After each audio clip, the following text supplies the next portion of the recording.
and welcome to Life Less Ordinary.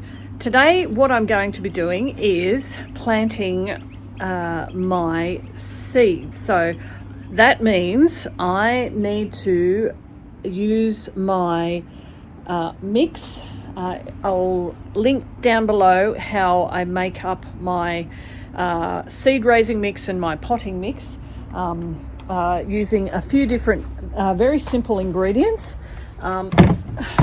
Coir, compost and manures and things in there that are well broken down, and perlite, which is in here, with a tiny little bit of blood and bone. So that's all ready for me to use the green sieve and sift it, because seed raising mix needs to be fine and not have chunky bits in it, not have little bits of twigs in it. So I need to sieve that, which I'll do into this wheelbarrow, and then I will use this handy dandy tool, which is a soil blocker, and it makes that looks like around a 2 centimetre by 3 centimetre soil block, which will be placed into these trays, which I haven't sterilised them, but I have actually cleaned them and used a vinegar mix to actually clean them of any of last season's debris and germs and microbes, so that we'll be starting fresh as we do our soil blocking and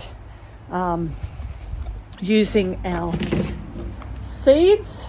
I have my vegetables are in this one in somewhat alphabetical order, and my flowers are in this one, again in alphabetical order.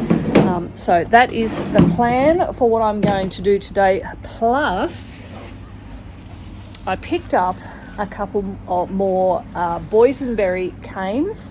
For our family, boysenberry seems to grow really well in our espaliered vines down the back, and we really like them. So I've purchased a few more, and when we espaliered and tidied up and pruned the ones that are down there, I've pulled out a couple that were growing sort of off from where I wanted them along that espaliered area, and we're starting a new row out the front of I think where we had planned to grow grapes. We had 2 rows for grapes, but they haven't seemed to be doing very well, and so I'll just stick with 1 row of grapes at the moment until I can actually get them growing well, and then I might build another row somewhere else. And we're planting these along that first row where the grapes would have been, so that we can have more boysenberries. So that's what I will be doing. I'll be using my mix that, like I said, in that blue bucket that I've made up. That is good for planting things directly into the garden beds. But like I said, and that's what I'm about to do now, is I need to sieve for seed raising mix. So that's what I'm going to do now. Okay, so now comes the time to make the soil blocks. So you just need to make sure that this mix is moist enough,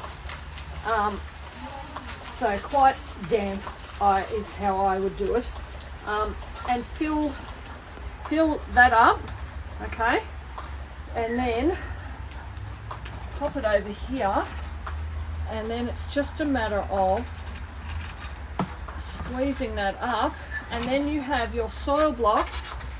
So if you can see, there's actually holes in there for me to put my seeds in. So you can make sure that there's not too much of a gap in between, but that doesn't really matter. I have found it doesn't really matter, because when it comes time to lift up your seedling, it will actually have enough roots to hold it all together.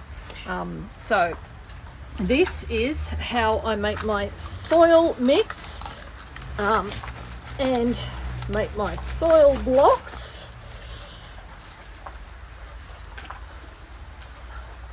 In order to have it all ready to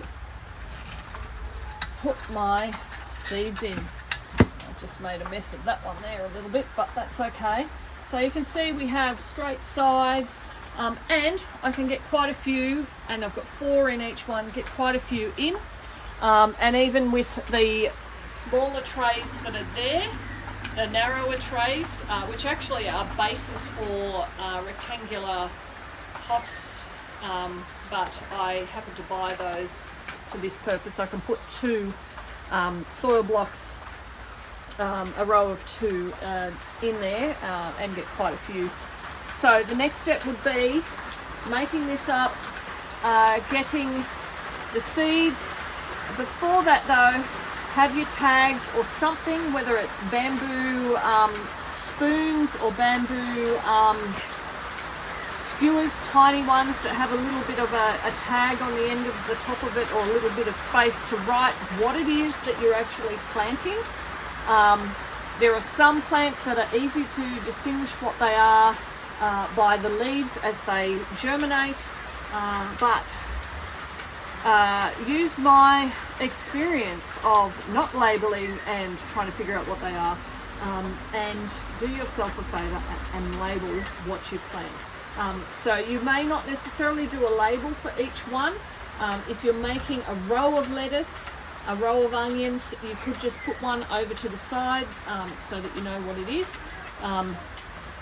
But do what works for you, but I do recommend labeling. Anyway, I'm going to keep going with this, but I hope that this has been helpful in encouraging you to start planting your seeds so that they can be germinated and grow into seedlings ready to plant out after your first frost. Ours is early November here in the Southern Highlands, but yes, encourage you to start your seedlings, but also encourage you to think about creating your own mix, soil mix and seedling mix, using whatever method, whether it's a soil blocker or seedling trays, to get going in your growing journey. So hopefully this has been helpful, and thank you for joining us as we live our life less ordinary.